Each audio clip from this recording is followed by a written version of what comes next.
Dneska si ukážeme poľský KSEF, čiže krajový systém e-faktúr. Ako vyzerá, ako si tam viete pozrieť faktúry, či vám už niekto vystavil, kde uvidíte vaše faktúry vystavené. Stačí, že v Google si napíšete KSEF, prvý odkaz kliknete, budeme sa tam logovať prostredníctvom profilu zaúfaného. Do toho budeme potrebovať váš poľský NIP, čiže DIČO slovenské. Stačí, že si ho skopírujete, alebo ako viete, tu ho prihlásiť sa.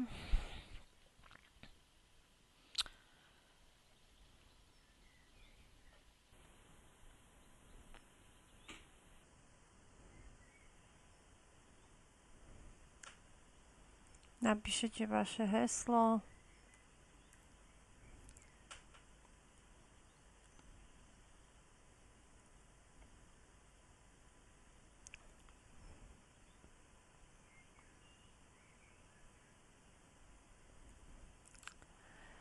Príde vám SMS-ka, ktorú potvrdíte.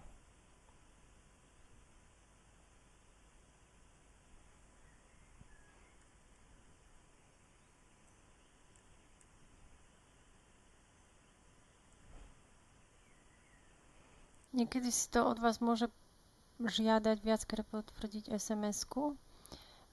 Systém vyzerá tak, na pravej strane sa nachádza vaše DIČO, čiže NIP poľský. Tu je základné menu, kde sú faktúry. Po kliknutí budete tu mať vami vystavené faktúry. Tu sa vystavujú faktúry, áno. Potom máte možnosť, teraz to zahodíme, nebudeme nahrávať teraz faktúru.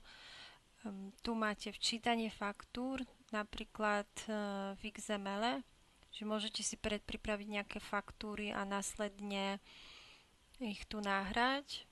A tu je zoznam všetkých faktúr, sprzedažové, čiže ktoré ste vy mali, čiže predajné faktúry, zákupové, čiže ktoré ste vy obdržali od dodávateľov. Tu máte ešte nejaký iný predmet. Vás bude najviac zaujímať tieto dva polia, čiže faktúry, ktoré ste vy vystavili, tu ich máte zoznam. Jednoducho sa to filtruje. Buď máte podľa čoho, vyberáte si podľa čoho hľadáte, písujete číslo, tu je numer faktúry, čiže číslo faktúry. Keď si vyberáte napríklad NIP, tu musíte napísať číslo NIP-u a vtedy hľadáte. Môžete si vybrať všetky, čiže ktoré sú tu zapisované podľa dátumu zápisu alebo dátumu vystavenia. V dátume je možnosť si dať len 3 mesiace. Takže povedzme od mája.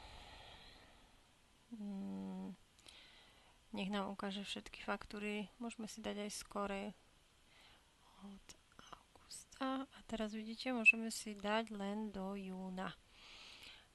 Pokáž výnik, čiže akurát tu neboli žiadne faktúry. Môžeme si dať vystavenia. Našlo nám niečo? No, tiež nič, ale to preto, nakoľko tu máme podľa mňa tento. A teraz tu máme zoznam. Teraz už to je správne. Takisto v tých zakupových, čiže dodávateľských faktúrach dávame si filter a podľa toho takisto hľadáme. Na budúce si ukážeme, ako sa vystavuje taká základná faktúra KSEF.